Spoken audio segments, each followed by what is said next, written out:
Hello everyone, welcome back to the channel. This is Ayan. So if you like what I'm doing here, please feel free to hit the like button, subscribe, and share with your friends. Also the notification bell so you can be notified of anything I do in the near future. I would greatly appreciate it, and that will also motivate me to do more content like this in the future.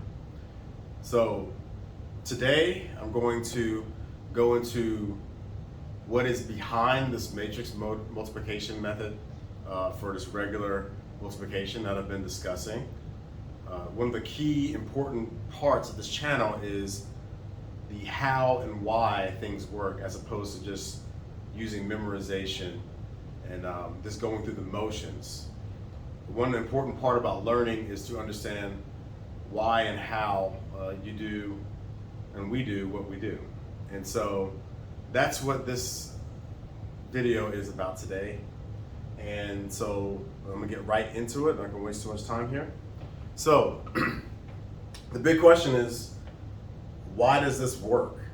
Why is it when I take something like 12 times 13, I can use these matrix manipulations, something completely unrelated, a field in linear algebra, something called an outer product. Why does something like that work for just basic multiplication is the question.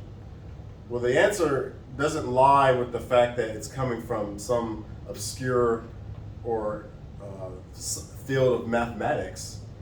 The answer lies in the fact that no matter what you're doing, at the end, multiplication is nothing more than addition.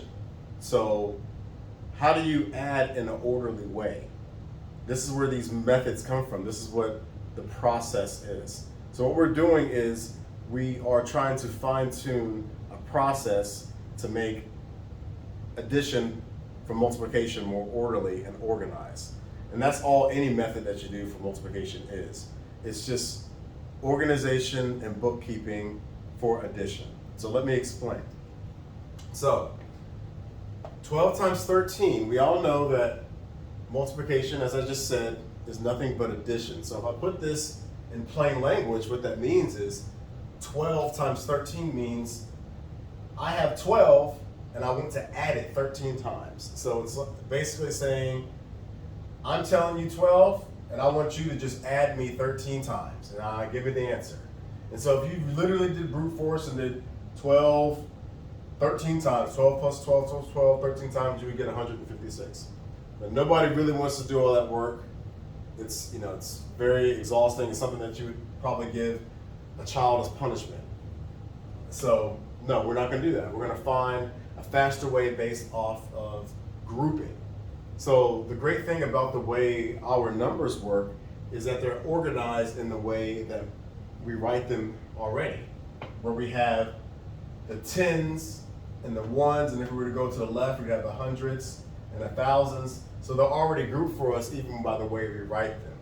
So what we're going to do is we're going to do something called an expansion, where we're going to put the tens in one spot and we're going to put the ones in one spot. And the way you do this with this basic, with the number, is I can represent 12 as just being 10, because that's the 10 group, plus 2, right?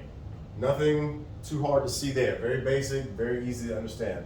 But what I did here was I just did an expansion. I put the tens by itself and I put the ones by itself, which is 2, and that's 12. And so I might as well do the same thing here. So remember, we're multiplying, so I'm going to keep my multiplication here, and now I'm going to expand that 13 out to 10 plus 3. So far, so good. So now, how do you group this? Well, a lot of people have probably learned in their math classes in the past that when you have numbers in this way, you can distribute them using a method that we call FOIL, which is basically an acronym for first, outer, inner, last. And that's something that we can prove, but I think most people understand it enough where I don't have to go into the proof of why the FOIL method is correct.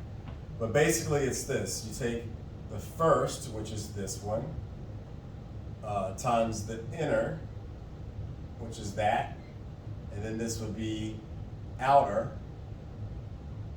here, and then the last, which is here. So that's F, O, I, and then L.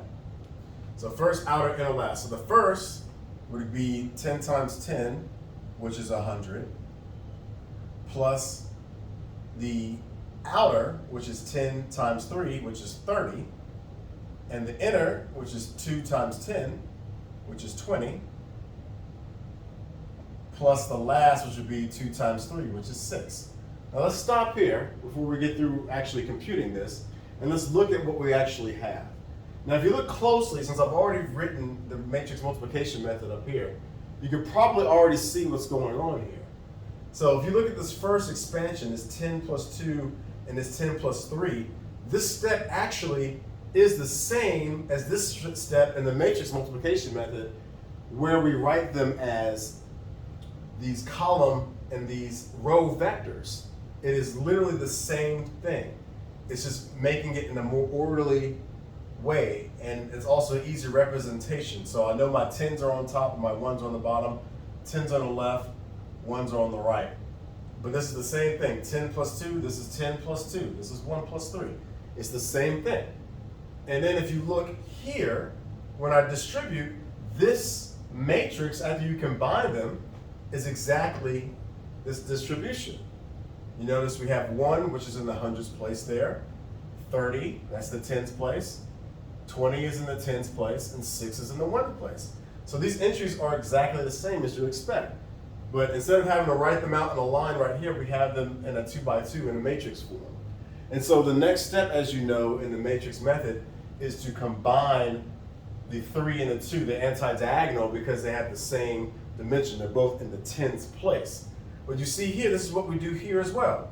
These are both in the tens place, so we combine that into a 50. And then you got 100 plus 50 plus 6, and when you put it all together, it's 156. And it would be the same thing here, so we can finish this out. We combine those two together, and what do we get? We get a 1, 5, got that 0 there, and a 6, and what do we write down? 156. So you see, we're doing the exact same thing. There's no difference. It's just in the way that it's visualized and how you can keep track of the tens place, the ones place, and all those different places. It's all bookkeeping, and it's all sorting in an orderly way. This is why we have methods like this, and this is the reason why the matrix method actually works. So when you see things written like this, you should now that you understand what's going on, there's no need to be alarmed or intimidated by this kind of weird notation. All you're really doing is you're taking something familiar that's written normally in a linear fashion, and you're basically mapping it or putting it into a two-dimensional fashion so that it's kind of easier to keep up with each individual size. Like it's easy for me to sort and understand that's the 100, that's the tens, and that's the ones. And then when I have it written this way, I can look on the diagonals and tell what's the matching ones, and I can combine them together. Here you are just adding straight through. And when you have the areas where we do the carryover, it's the same here. You can imagine that if this was a different number, and for some reason, when I added, these two together, let's say it was actually something like 80, and when I add 80 and 20 together, that would actually give me 100. Well, that 100 would carry over with this one, and it would make it 200. I don't want to confuse anybody, so I'm going to erase that. But then you would just put it with this. So you're just carrying over and grouping. So there's no different. There's no need to feel any kind of intimidation about this. So anyway, that's the explanation. I hope it makes sense. So in summary, all we are doing when we do this method is we are grouping and sorting addition in an orderly way. That's it. So this is really the same thing as you would do if you were to decompose this and just straight multiply through using distribution or the FOIL method. I hope I'm not using words like distribution and FOIL that people haven't heard before, but I'm assuming most people know how to multiply. But again, this step is something that most people are familiar with. So again, this is how it works, and I hope you've enjoyed this explanation. And if you have any questions, please feel free to leave them in the comments. and I'll be happy to address them. And also look forward to seeing everybody in the next video. Thank you very much.